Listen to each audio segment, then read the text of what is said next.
요즘 생명의 삶 말씀으로 예레미야 애가 큐티를 잘하고 계실 줄로 믿습니다. 예레미야 애가는 나라가 망해버린 대참사를 겪고 충격에 빠져버린 이스라엘 백성들의 그 처절한 모습과 고국 이스라엘의 땅이 바벨론에게 무참하게 짓밟히는 그 참상을 두 눈으로 직접 보면서 눈물로 한 줄 한 줄 써내려간 예레미야의 눈물의 시이며 비탄의 시이며 슬픔의 노래입니다. 이스라엘의 멸망의 원인이 어디에 있든지 간에 예레미야의 마음에는 참을 수 없는 그 절망의 눈물이 가득 차오르고 있었습니다. 그렇게도 돌이키기를 거부하고 죄악에 빠져있던 이스라엘 동족들을 바라보는 그 안타까움과 동시에 스스로 이스라엘을 선택하셨음에도 불구하고 사랑하는 이스라엘을 완전히 무너뜨리는 하나님에 대한 두려움과 원망이 공존했을 것입니다. 예루살렘은, 특히 예루살렘 성전은 여호와 하나님이 이스라엘 중에 거하신다는 것을 보여주는 하나님의 임재의 처소였습니다. 그렇게 그 위용을 자랑하던 성벽과 왕궁, 하나님의 성전까지 허망하게 무너져 내리고 불에 타고 왕궁의 귀한 물건들은 무참히 약탈되었습니다. 남유다를 완전하게 무너뜨려야겠다고 작정한 바벨론 군대의 그 1년 6개월간의 포위 속에서 이스라엘 사람들은 자기 자녀를 잡아먹어야 할 정도로 잔인한 그 인간의 본성만 남아있는 상태가 되어버렸습니다. 예루살렘 점령군들에 의해서 비명소리가 끊어지지 않고 사륙과 약탈과 방화와 겁탈의 광풍이 휩쓸고 지나간 그 자리에는 치욕과 수치와 절망만이 남아 있었습니다. 사실 이 남유다 사람들에게는 절대로 포기할 수 없는 아주 독특한 믿음이 있었는데요, 우리는 절대로 망하지 않는다, 우리는 절대로 망할 수 없다라는 맹신이었습니다. 왜냐하면 우리에게는 예루살렘이 있고 지성소에 하나님이 계시기 때문이다. 하나님은 우리만을 위해 존재하시는 분이기 때문에 우리는 결코 망할 수 없다라는 믿음이었습니다. 그런데 남유다가 그렇게 처참하게 멸망할 때까지 하나님은 아무 일도 하지 않으셨습니다. 우리가 이렇게 망해가는데 하나님 아무 일도 하지 않으신다? 맹신의 끝에 오는 그 허무함과 함께 밀려오는 절망과 좌절, 무기력과 낙심을 감당하기 어려웠을 것입니다. 하나님에 대한 올바른 지식이 없어서 하나님을 제대로 알지 못한 상태에서 스스로가 만들어낸 맹신과 자기 확신만을 믿고 있을 때 우리는 두 가지에 빠지게 되는데요, 바로 하나는 자아도취이고 바로 뒤따라오는 것은 바로 자포자기입니다. 이스라엘 백성들은 자아도취에 빠져 있었습니다. 자신들은 선택받은 하나님의 백성들이기 때문에 망할 리가 없다라는 자아도취에 빠져 있었습니다. 그렇기 때문에 나라가 망하는 그 상황 속에서도 하나님에 대한 실망과 충격은 이루 말할 수 없었을 것입니다. 자신만을 만족시키는 자아도취에 빠진 신앙의 열심으로만 살다가 자기 확신에 대한 실패를 만나게 되면 바로 자포자기라는 절망의 나락으로 떨어지게 됩니다. 어떻게 하나님이 우리에게 이 나라에 이럴 수가 있는가? 전능하고 신실하신 하나님이 맞는가? 그 낙심과 원망 속에서 나는 버림받았다, 하나님이 나를 완전히 버렸다라는 무기력한 좌절만 남아 있게 됩니다. 하나님이 정말 살아 계시는지에 대한 의심과 불신앙이 우리를 완전히 뒤덮을 때가 있죠. 하나님 정말 살아 계시는 거 맞습니까? 하나님 정말 살아서 역사하십니까? 마음속으로 소리를 질러가면서 하나님의 살아계심을 확인하고 싶어하는 사람들이 있습니다. 평소에는 잘 찾지도 않다가 자기에게 위험하고 어려운 일이 생기면 하나님 생사 확인하는 사람들이 있죠. 여러분, 하나님의 생사는 확인할 필요가 없습니다. 하나님은 반드시 지금도 역사하시면서 살아계심을 믿습니다. 역대하 16장 9절의 말씀을 함께 크게 읽어보겠습니다. 시작. 여호와의 눈은 온 땅을 두루 감찰하사 전심으로 자기에게 향하는 자들을 위하여 능력을 베푸시나니 이 일은 왕이 망령되이 행하였은즉 이후부터는 왕에게 전쟁이 있으리라 하매. 내 이 상반절에 보면 여호와의 눈은 온 땅을 두루 감찰하사 전심으로 자기에게 향하는 자들을 위하여 능력을 베푸신다 하셨습니다. 아멘이십니까? 하나님은 지금도 두 눈을 부릅뜨시고 하나님에게 전심으로 나아가는 자들을 위해서 능력을 베풀고 계시는 주님임을 믿습니다. BC 586년에 예루살렘이 바벨론에 의해 함락되고 남유다가 패망하기까지 많은 선지자들, 특별히 예레미야라는 선지자가 하나님의 계시를 받아 타락한 이스라엘 백성들에게 예고했던 하나님의 심판이 마침내 실현되었던 것입니다. 하지만 막상 눈앞에서 예루살렘 성벽이 무너지고 자기의 동족들이 이방인의 칼날 아래 숨져가는 현장에서 예레미야는 자신도 이스라엘의 한 사람으로서 견딜 수 없는 고통과 슬픔, 절규하며 눈물을 흘릴 수밖에 없었습니다. 그래서 예레미야 애가의 전반부에는 하늘이 무너지고 땅이 꺼질 듯한 패망의 충격에서 헤어나올 수 없는 절망감과 함께 극심한 사육과 약탈의 공포와 수치에 대한 주체하기 어려운 비탄의 마음이, 그리고 가슴을 찌는 호소가 예레미야 애가에 가득 차 있습니다. 오늘 읽진 않았는데요, 18절부터 20절까지 한번 읽어보겠습니다. 18절부터 시작. 스스로 이르기를 나의 힘과 여호와께 대한 내 소망이 끊어졌다 하였도다. 내 고초와 재난 곧 쑥과 담즙을 기억하소서. 내 마음이 그것을 기억하고 내가 낙심이 되오나. 하지만 예레미야는 언제까지나 슬픔과 비탄 속에서 살 수는 없었습니다. 낙심에 매몰될 수는 없었습니다. 예레미야는 지금의 예루살렘의 모습은 끝끝내 여호와 하나님께 순종하지 않은 범죄에 대한 너무나 당연하고도 정당한 공의의 심판임을 직시하였습니다. 이스라엘 백성들이 지금이라도 여호와 하나님 앞에 나와봐서 자신들의 죄를 철저하게 시인하고 회개하면 다시금 하나님의 백성으로서의 축복을 회복할 수 있을 것이라는 하나님의 약속에 근거한 믿음과 소망을 잃어버리지 않았습니다. 그 약속의 말씀을 근거로 예레미야는 모든 희망의 빛이 사라질 듯한 그 참담한 폐허 속에서도 먼저는 하나님을 향하여서 완전하게 자포자기의 상태에 빠진 이스라엘 백성들을 이제는 돌아봐 주시고 용서하여 주시고 다시 한번 구원해 주실 것을 간구합니다.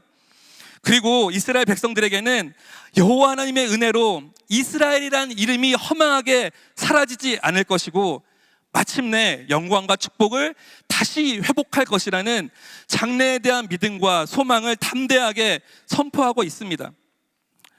오늘 말씀 21절에서 23절까지 한번 읽어보도록 하겠습니다. 시작.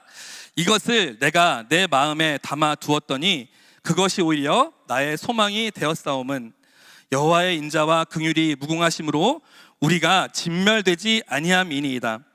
이것들이 아침마다 새로우니 주의 성실하심이 크시도소이다. 아멘.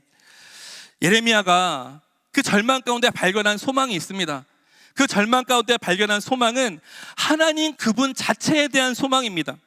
그분의 성품에 대한 소망입니다. 하나님이 나에게 무엇인가 내가 원하는 것을 이루어 주실 것이라는 소망이 아니라 하나님이 그분 자체, 전지전능하신 창조주 나의 하나님 그분 자체에 대한 소망인 것이었습니다. 하나님 그분 자체에 대한 존재에 대한 소망은 어떠한 상황에서도 결코 잃어버릴 수 없었습니다. 왜냐하면 전능하신 나의 하나님, 사랑과 정의의 공의의 하나님이 바로 우리의 하나님이시기 때문입니다. 나에게 무언가 내가 원하는 것을 해줄 것에 대한 소망은 그 기대가 무너졌을 때는 절망할 수밖에 없습니다. 그러나 창조주이시며 전능하신 그분 자체에 대한 소망, 하나님의 존재 자체에 대한 희망은 어떤 상황 속에서도 무너지지 않습니다. 결코 무너뜨릴 수 없습니다. 사랑하는 성도 여러분, 하나님은 우리의 변수가 될 수 없습니다. 하나님이 우리에게 변수가 되시는 순간 우리는 영원한 불안과 두려움에 빠질 수밖에 없습니다. 더 이상 우리에게 소망은 존재할 수 없습니다. 그러나 우리의 하나님은 그분의 성품은 늘 변함없는 상수가 되어 주십니다. 우리는 끊임없이 하나님에게는 변수가 될 수밖에 없는 그런 존재들입니다. 하지만 영원 불변하신 진리의 하나님은 우리에게 영원히 변하지 않는 진리, 그렇기 때문에 우리에게는 소망이 되십니다. 그렇기 때문에 우리는 다시 일어날 수 있는 것입니다. 우리의 소망은 편치 않으시는 하나님, 그리고 우리에게 그의 생명을 내어주신 예수님에게 있음을 믿습니다. 예수님은 그 절망과 좌절에 빠진 사람들에게 진정한 소망이 무엇인지를 알려주셨습니다. 우리가 과연 무엇에 희망을 가져야 하는가에 대해서 알려주셨습니다. 적당히 좋은 말로 막연한 희망으로 달래주려 하지 않으셨습니다. 긍정의 힘, 적극적 사고방식 강요하지 않으셨습니다. 희망 고문하지 않으셨습니다. 냉정할 정도로 진실을 직면하게 하셨습니다. 여러분 누군가에게 진실을 말하실 수 있으신가요? 그 상대방이 가지고 있는 진실에 직면할 수 있도록 그렇게 말씀하실 수 있을까요? 그 사람의 외모나 성격에 대해서 정말 그 진실을 말씀하실 수 있나요? 그걸 듣는다면 아마 관계는 깨어질 것입니다. 다들 절망할 겁니다. 한번 옆에 분들을 보시면서 옆에 분들 에 대해서 알고 있는 진실을 한번 말해 보실래요? 아유, 그 얼굴로 어떻게 살아왔어요? 아유, 그 성격으로 어떻게 살아왔어요? 관계가 오늘로 깨어지겠죠? 예수님은 진실을 깨닫게 하시기 위해서 우리 스스로가 우리 지금의 현재의 모습, 죄로 물든 우리의 모습을 직시하게 하셨습니다. 물론 그 말씀에 우리는 낙심하기도 합니다. 절망하기도 하죠. 하지만 예수님의 그 특별함은 무엇이냐면 그 대안도 함께 제시해 주셨다는 겁니다. 요한복음 4장에 사마리아 여인에게 주신 말씀이 바로 그 대표적인 예입니다. 너에게는 5명의 남편이나 있지, 너가 살아왔던 그 사실, 과거를 내가 알고 있어 라고 그 현실을 직시하게 하시죠. 하지만 요한복음 4장 13절과 14절에 예수님은 이렇게 말씀해 주십니다. 함께 읽겠습니다. 시작. 예수께서 대답하여 이르시되 이 물을 마시는 자마다 다시 목마르려니와 내가 주는 물을 마시는 자는 영원히 목마르지 아니하리니 내가 주는 물은 그 속에서 영생하도록 솟아나는 샘물이 되리라. 아멘. 예수님은 예수님을 만나는 사람마다 최악의 자신의 모습 앞에 절망하게 되었지만 최고의 소망, 최선의 소망을 품고 돌아가게 하셨습니다. 우리를 소망의 항구로 인도하시는 그 한 분은, 유일한 한 분은 바로 우리의 예수님 뿐입니다. 오늘 말씀 23절 말씀처럼 아침마다 새롭고 늘 새로우신 주님, 매일매일 그 성실한 최선으로 우리를 인도하시는 주님이 우리와 동행하시고 우리를 인도하시는 선한 목자 되시기에 가장 깊은 절망의 때에 우리는 다시 눈을 들어 하늘을 바라보며 그분의 선하심과 인자하심을 구하며 기다리는 것입니다. 25절과 26절을 제가 읽어보겠습니다. 기다리는 자들에게나 구하는 영혼들에게 여호와는 선하시도다. 사람이 여호와의 구원을 바라고 잠잠히 기다림이 좋도다. 아멘. 우리 모두는 전능자의 구원이 필요한 존재들입니다. 우리 안에 있는 어떠한 것으로도 우리 자신을 구원할 수 없는 전능자의 손길을 간절히 기다려야만 하는 그런 존재들입니다. 2010년에 칠레 산호세 광산에서 기적과 같은 사건이 일어났었습니다. 갑자기 광산이 무너지면서 지하 700m 아래 지하로 33명의 광부들이 매몰되어 버렸습니다. 그런데 기적적으로 69일 만에 구조된 사건이 있었습니다. 이 사건들을 통해서 구원의 역사가 어떻게 또 어디로부터 이루어지는지를 같이 한번 생각해 보면 좋겠습니다. 그 매몰된 광부들은 너무나 간절하게 구출의 손길이 오기를 갈구했습니다.